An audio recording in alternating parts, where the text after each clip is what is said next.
하나님의 영광이라는 제목으로 함께 말씀을 나눠보도록 하겠습니다.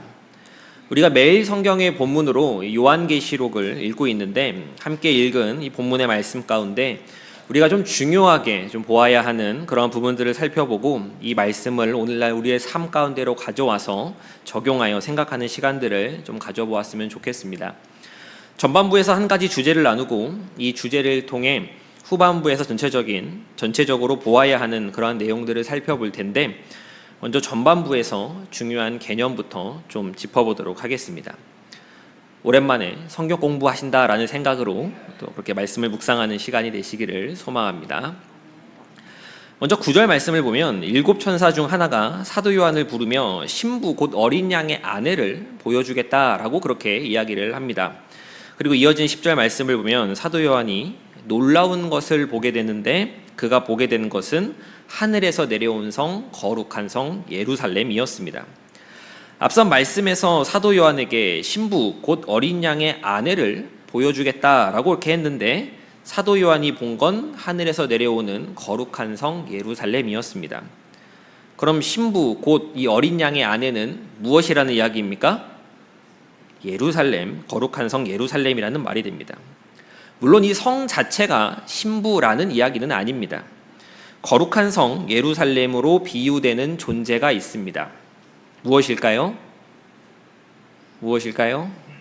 바로 교회를 가리킵니다. 교회가 신부 곧 어린 양의 아내이며 거룩한 성 예루살렘인 것입니다. 그런데 이 교회 거룩한 성 예루살렘이 가지고 있는 것이 있었습니다. 우리 11절 말씀을 우리 다시 한번 읽어보도록 하겠습니다. 시작. 하나님의 영광이 있어 그 성의 빛이 지극히 귀한 보석 같고 벽옥과 수정같이 맑더라. 무엇이 있습니까? 하나님의 영광이 있습니다. 오늘 설교의 제목이 무엇인지 기억하십니까? 하나님의 영광입니다.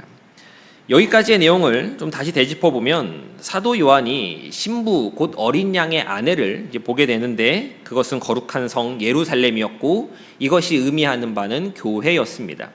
그런데 이 교회에 무엇이 있었다고 성경은 기록합니까? 하나님의 영광이 있었다라고 하고 있습니다. 이 말씀이 이제 오늘 설교의 핵심이 되는 그런 말씀인데 이 성경의 말씀이 우리가 교회라고 하는 것을 생각할 때 가져야 하는 기초가 되어야 하고 교회론의 근본이 되어야 하는 그러한 말씀입니다. 교회는 하나님의 영광이 있어야 합니다. 무엇이 있어야 한다고요? 하나님의 영광입니다. 무엇이 진짜 교회입니까? 교회에 반드시 있어야 하는 것은 무엇입니까? 하나님의 영광입니다. 우리는 하나님의 영광이라고 하는 이 관점에서 교회를 보고 교회를 생각할 수 있어야 합니다. 교회에 땅이 얼마나 있고 지하로 몇 층, 지상으로 몇 층이 있는가라고 하는 것보다 교회에 속한 사람이 얼마나 되는가, 한 주에 얼마나 모이는가라고 하는 것보다 교회의 1년 예산이 얼마고 예배 때마다 헌금이 얼마나 모이는가라고 하는 것보다 더 중요하고 더 본질적인 것은 그 교회에 하나님의 영광이 있는가라고 하는 것을 생각할 수 있어야 한다라는 이야기입니다. 교회가 처음 세워지게 되었을 때 교회는 믿지 않는 사람들에게 박해의 대상이 되었습니다. 그런데 또 한편으로 교회는 박해의 대상이자 경외의 대상이 되기도 했었습니다. 경외가 무엇입니까? 경외는 두려움입니다. 교회의 교인들, 성도들을 보면서 세상에 믿지 않는 사람이 두려움을 느끼고 경외감을 느꼈다라는 이야기입니다. 왜 두려워합니까? 이해할 수 없었기 때문입니다. 어떻게 저렇게 살지? 저렇게 산다는 게 정말 가능한 일인가? 대체 뭘 믿고 저 사람들은 저렇게 사는 것이지? 라고 하는 그러한 이해할 수 없는 두려움들이 그들 가운데 있었습니다. 이게 가능했던 이유는 교회에 하나님의 영광이 가득했기 때문입니다. 가진 것이 없고 힘이 없었음에도 교회는 세상 가운데 그 존재감을 뚜렷하게 드러냈었고 세상 가운데 다름을 보여주었습니다. 교회는 세력으로, 힘으로, 돈으로 그 존재를 드러내는 곳이 아닙니다. 교회는 오직 하나님의 영광, 이 하나님의 영광만을 드러내는 곳이어야 합니다. 아멘이십니까? 우리 교회에 하나님의 영광이 있는가? 우리 교회가 이 하나님의 영광을 드러내고 있는가? 선포되고 있는가라고 하는 것에 우리의 관심이 있어야 하는 것입니다.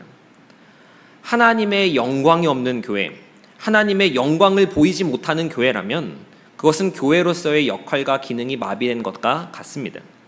그건 교회가 아니다라고 말해도 결코 지나치지 않은 말이 됩니다. 교회에 하나님의 영광이 있다라고 하는 것은 하나님께서 교회와 함께 계시다라고 하는 것을 의미합니다. 하나님이 함께 계시기에, 함께 뭐 하시기에요? 함께 계시기에 그 영광이 존재하는 것이고 하나님의 임재 가운데 그 영광이 나타나는 것이기 때문에 그렇습니다. 그럼 하나님께서 함께 계시다, 함께 하신다라고 하는 것은 무엇을 말하는 것일까요? 창조주이신 하나님께서 피조물인 우리와 어찌 함께 하실 수 있단 말입니까? 창조주인 하나님께서 우리와 함께 하신다라고 하는 것은 불가능한 일입니다. 왜 그렇습니까? 하나님과 우리 사이에는 질적인 차이, 질적 차이가 존재하기 때문에 그렇습니다. 우리 함께 따라해 보겠습니다. 질적 차이. 적확한 비유는 아니지만 이해하기 쉽게 표현하자면 이렇습니다. 우리가 밖에 나가서 개미를 봅니다. 개미가 움직이는데 옆에 털썩하고 주저앉았습니다. 그럼 내가 개미와 함께 있는 것이 맞습니까?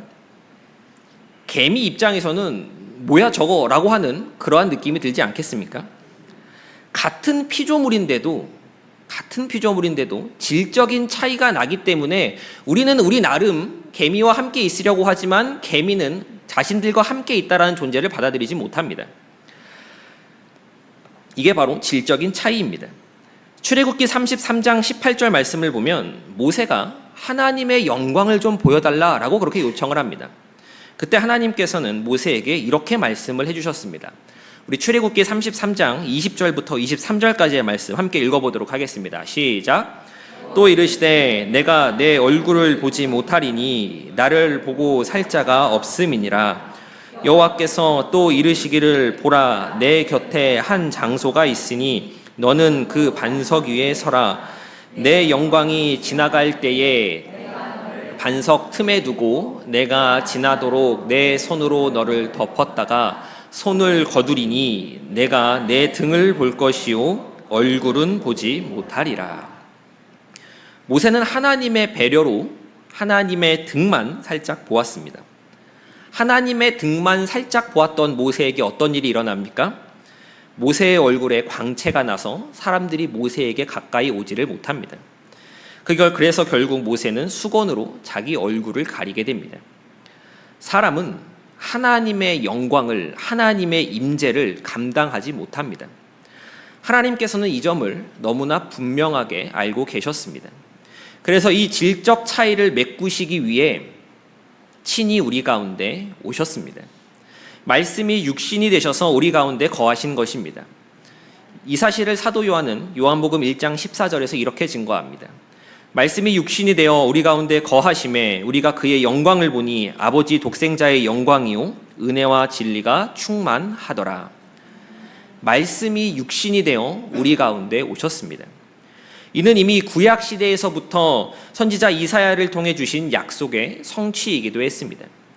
마태는 이사야서의 말씀을 인용하며 이렇게 이야기합니다. 우리 마태복음 1장 23절의 말씀, 마태복음 1장 23절의 말씀을 함께 읽어보도록 하겠습니다.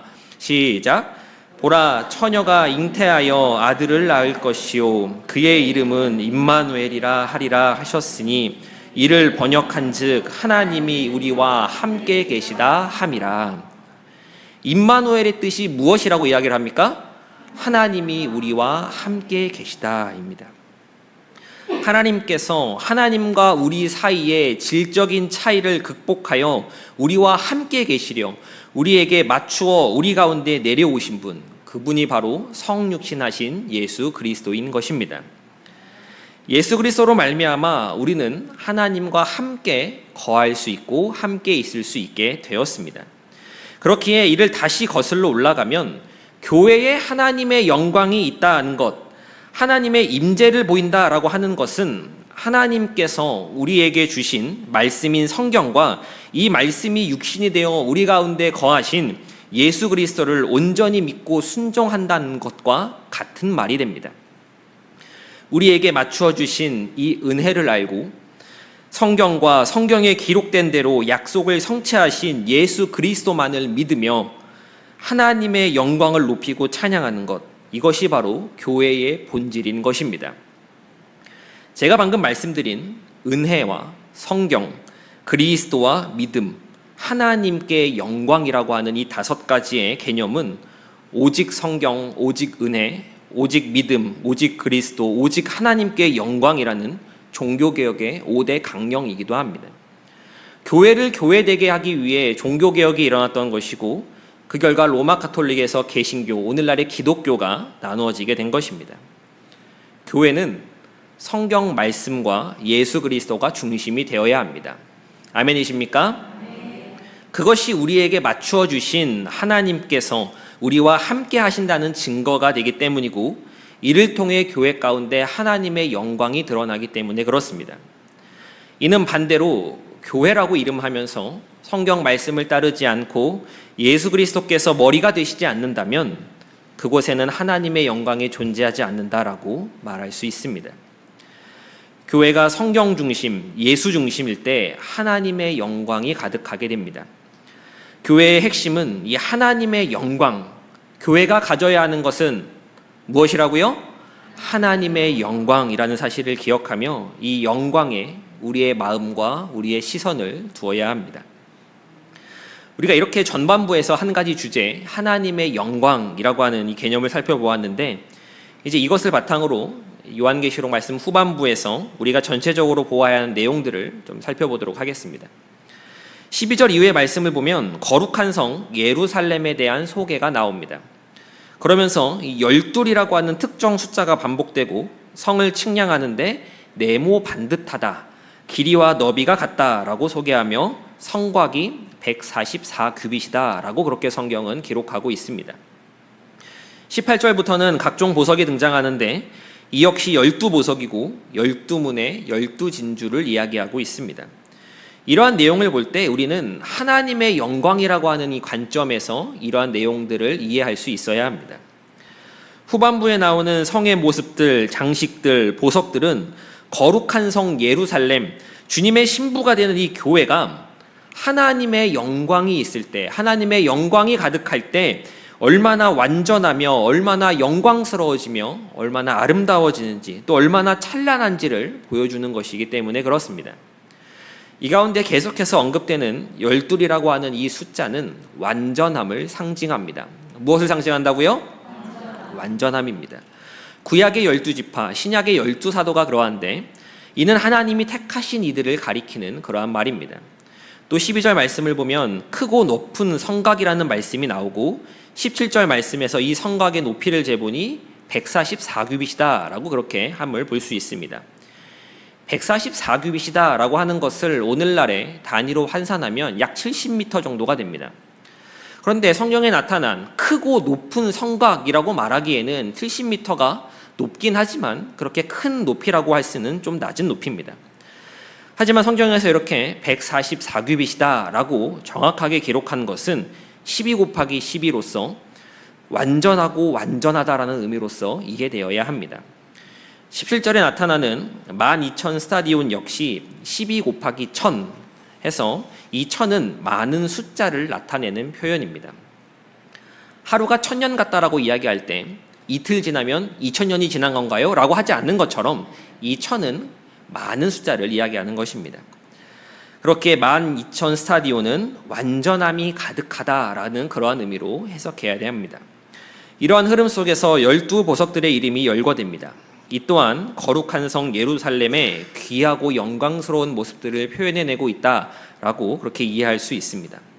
종합해보면 이 모든 것들은 신랑을 위하여 이 단장한 신부의 아름다움을 나타내며 장엄하고 찬란하며 아름답고 완전한 영광스러움을 나타내고 있는 그러한 비유적 표현들이다라고 그렇게 이해할 수 있겠습니다. 그럼 이제 이 본문 말씀을 우리의 삶 가운데로 좀 가져와서 적용해 보도록 하겠습니다.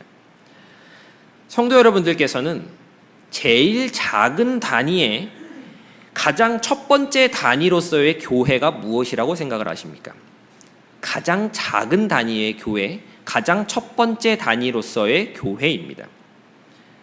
가장 작은 단위의 교회가 뭘까요? 무엇일까요?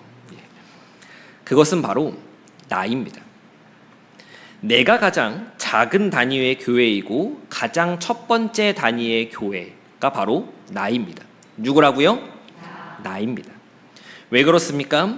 우리는 모두 주께로부터 비롯되었고 주의 성령께서 내주하시기 때문입니다. 그래서 각 개인 모든 성도는 교회, 주님의 움직이는 교회들입니다. 그런데 제가 앞서 말씀을 나눌 때 교회에는 무엇이 있어야 한다라고 말씀을 드렸습니까? 하나님의 영광이 있어야 한다라고 말씀을 드렸습니다.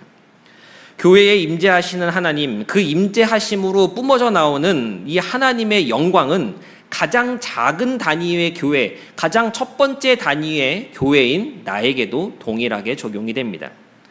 내 삶은 하나님의 영광을 드러내는 삶입니까? 내 모습 속에서 하나님의 임재가 나타나고 있습니까? 나는 매일의 삶 가운데서 말씀을 붙들며 예수 그리스도를 닮아가고 있습니까? 질문해 보시고 답변해 보셔야 합니다. 만약 이러한 질문들 가운데 아니요라고 하는 질문이 나온다면 나는 교회로서의 역할과 기능을 제대로 수행하지 못하고 있는 것과 같습니다. 모든 성도는 자신의 영혼에 더욱 관심을 갖고 내주하시는 성령 하나님의 음성에 귀를 기울여야 합니다.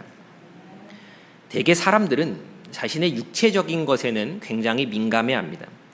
배가 고프면 뭐 해야 합니까? 먹어야 합니다. 졸리면 어떻게 해야 되죠? 자야 합니다. 몸이 좀 아프면 어딜 가야 합니까? 병원에 가야 합니다. 그러나 자신의 영혼이 지금 어떠한 상태인지에 대해서는 잘 돌아보려 하지는 않습니다. 성도 역시 이와 크게 다르지 않을 때가 있습니다. 나는 신앙이 있다라고 말하고 교회에 나와 예배의 자리에 앉아 있으면서도 내 삶이 변화되며 그리스도를 닮아가는 것에 있어 내 인생을 통해 내 삶의 모습을 통해 하나님의 영광을 드러내야 한다는 것에 조금은 소홀한 모습들이 존재하고 있다라고 하는 것입니다. 어느 순간부터 내 삶을 통해 하나님의 영광을 드러내고 선포하는 것은 우리 삶의 우선순위가 아니게 되었습니다. 좀 더 누리고 좀 더 갖고 좀 더 즐기는 것에 우리의 관심이 더 모아졌습니다. 그러니 당연하게도 하나님의 영광이 나타나지 않게 된 것입니다. 믿지 않는 사람들은 교회 다니는 사람들을 보며 자신들과 별반 다르지 않다라고 말하는 것이 바로 이러한 까닭들 때문입니다. 우리 각 개인은 교회로서 하나님의 임재하심, 즉 예수 그리스도를 단단히 붙들며 말씀대로 성령 인도하시는 대로 행하며 살아가야 할 줄 믿습니다. 하나님의 영광이 나타나는 삶을 살아가는 것, 그 삶을 살아내는 것, 이것이 바로 성도가 가져야 하는 삶의 목표가 되어야 하고 가장 작은 단위로서, 가장 첫 번째 단위로서의 교회의 역할임을 우리는 잊지 말아야 합니다. 가장 작은 단위, 가장 첫 번째 단위로서의 교회를 한번 생각해 보았습니다. 그럼 두 번째 단위, 이것보다 조금 더 큰 단위의 교회는 무엇일까요? 첫 번째 단위의 교회가 모이게 되면 두 번째 단위의 교회가 되는데 우리 교회 공동체를 이야기하는 것일까요? 교회 공동체는 세 번째 단위로서의 교회입니다. 가운데 하나가 더 있습니다. 그것은 가정입니다. 가정은 두 번째 단위로서의 교회이고 이곳에도 무엇이 있어야 합니까? 하나님의 영광이 있어야 합니다. 두 번째 단위로서의 교회는 가정이라고 하는 이 말을 우리는 진지하게 생각해 볼 수 있어야 합니다. 우리 가정에는 하나님의 영광이 드러나고 있습니까? 예수님이 머리 되시는 가정이 맞습니까? 우리 가정은 예수 그리스도께서 맡기신 화목을 이루어가고 있습니까? 라고 하는 질문을 우리 스스로 던져보아야 하는 것입니다. 고린도후서 5장 18절 말씀을 보면 이런 말씀이 있습니다. 우리 5장 18절 함께 읽어보도록 하겠습니다. 시작. 하나님께로서 났으며 그가 그리스도로 말미암아 우리를 자기와 화목하게 하시고 또 우리에게 화목하게 하는 직분을 주셨으니. 우리에게 무슨 직분을 주셨습니까? 화목하게 하는 직분을 주셨습니다. 화목하려면 반드시 둘 이상의 사람이 필요합니다. 나 혼자 있으면 화목합니다. 나 혼자 있는데 스스로 혼자 다투고 이런 사람은 없습니다. 혼자 있는 것이 편하고 절대 다투지 않습니다. 이 화목이 깨지는 순간은 나 외에 다른 사람이 있을 때 이 화목이 깨지기 시작합니다. 그리고 그것이 가장 빈번하게 깨지는 것은 남에게 잘 보여지지 않는 가정이 바로 그렇습니다. 두 번째 단위의 교회인 가정 가운데 하나님의 영광이 없다면, 하나님이 함께 하시지 않고 말씀을 기준 삼아 함께 예수 그리스도를 바라보는 곳이 되지 않는다면 그 가정은 지옥과 같은 고통의 자리가 될 수도 있는 것입니다. 가정 가운데 하나님의 영광이 있으려면 말씀이 이끄는 가정이 되어야 합니다. 어떤 가정이 되어야 한다고요? 말씀이 이끄는 가정입니다. 성경은 곳곳에서 부부 간의 관계에 대해서, 부모와 자식 간의 관계에 대해서 교훈하며 이야기하고 있습니다. 그 말씀을 따르기만 하면 그 가정에는 하나님의 영광이 임하는 줄 믿습니다. 내 경험, 내 생각대로 이 가정을 이끌어 보려라고 하는 것이 아니라 하나님의 말씀이 이끌 때, 교회의 머리가 예수 그리스도이듯 가정의 중심이 예수 그리스도가 되실 때 하나님의 영광이 그 가정 가운데 나타나게 되는 것입니다. 오늘날 많은 가정들이 깨어짐을 경험하고 있습니다. 가정을 그릇으로 비유할 때 이미 깨어진 것을, 이미 금이 간 것을 내가 억지로 이어붙여 본다라고 하여도 여전히 그것은 깨진 그릇일 뿐입니다. 그러나 만물이 그리스도 예수 안에서 새롭게 되는 것처럼 가정 또한 예수 그리스도 안에서, 그 말씀 안에서 하나님의 영광을 찾고 구하며 그 영광을 나타나게 될 때 그 깨짐이 온전히 회복되며 새로워지는 은혜가 있는 줄 믿습니다. 우리 교회의 올해 표어를 기억하십니까? 어떤 교회가 되는 것이죠? 가정을 바로 세우는 교회입니다. 가정을 바로 세워야 하는 이유는 그 가정이 교회가 되기 때문입니다. 하나님의 영광이 선명하게 드러나시는 저와 서울제일교회 성도님들의 가정이 되시기를 간절히 소망합니다. 마지막 세 번째 단위의 교회를 보도록 하겠습니다. 마지막 세 번째 교회의 단위는 무엇이겠습니까? 이러한 가정들이 모인 곳, 바로 교회 공동체가 되는 것입니다. 앞서 교회 공동체에서의 하나님의 영광을 나누었기에 길게 나누지는 않겠습니다만, 이 교회의 단위라고 하는 것에 대해서 우리는 바르게 이해하고 생각할 수 있어야 합니다. 이 단위의 순서가 어떻게 되었습니까? 가장 작은 단위가 무엇이었죠? 나입니다. 개인으로서의 교회였고, 이 개인으로서의 교회가 모인 가정으로서의 교회가 있습니다. 그리고 이 가정이 모인 공동체로서의 교회 공동체가 됩니다. 내 삶 가운데 하나님의 영광이 없고 우리 가정 가운데 하나님의 영광이 나타나지 않는데 교회 공동체 속에서 거룩한 척을 하는 것은 기만이고 위선일 따름입니다.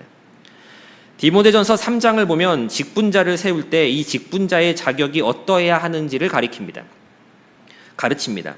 가장 먼저 등장하는 자격이 무엇인지 아십니까? 책망할 것이 없으며 라고 하는 언급입니다. 이는 개인의 경건에 대한 지적입니다. 그리고 다음으로 나오는 것이 한 아내의 남편이 되며 절제하며 신중하며 단정하며 라고 하는 것들이 이어집니다.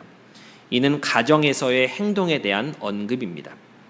그러면서 뭐라고 이야기하는가 하면 자기 집을 잘 다스려야 한다라고 그렇게 이야기를 합니다. 자기 집을 잘 다스릴 줄 알지 못하면 어찌 하나님의 교회를 돌보리요 라고까지 그렇게 성경은 이야기합니다.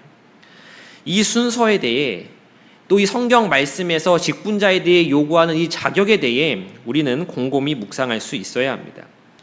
왜 이러한 순서로 이러한 자격을 요구하는 것이겠습니까? 그것이 교회 공동체에 반드시 필요한 요소들이기 때문에 그렇습니다. 교회 공동체 속에 하나님의 영광은 한순간에 갑자기 존재하는 것이 아닙니다. 다시금 말씀을 기억하며 교회에 하나님의 영광이 충만하도록 나로부터, 가정으로부터 하나님의 영광이 함께 모여 함께 어우러지는 주의 복된 공동체 되기를 간절히 소망합니다. 말씀을 정리하도록 하겠습니다.